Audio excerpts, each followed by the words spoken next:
आज हम लोग कुछ नए शब्द और छोटे-छोटे वाक्यों को बोलने का अभ्यास करेंगे। मैं हूँ वंदना झा, मैथिली पाठशाला में आप सभी का स्वागत है।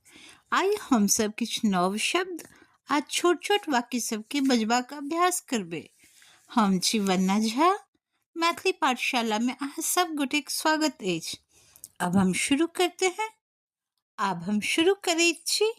मैं क्यों, हम किया, उसे क्यों, ओकरा किया, उनको क्यों, हुनका किया, तुमको क्यों, तोरा किया, कितनी दूर, कतेक दूर, कितना तेज, कतेक तेज, कौन सी जगह, कौन ठाम, कहाँ से, कतौ सँ, और क्या, और की, आगे क्या, आगा की, और कौन, और के, फिर क्या, फिर की, तो क्या, तो की, मैं ही क्यों, हम ही किए, ऐसा क्यों, इन्हें किया, और कहाँ,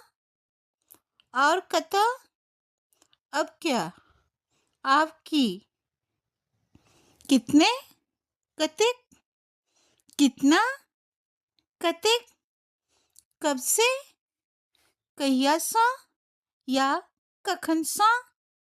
आज के लिए बस इतना ही। फिर अगले अध्याय में आय के लिए बस इतबे। फिर अगला अध्याय में। धन्यवाद, प्रणाम।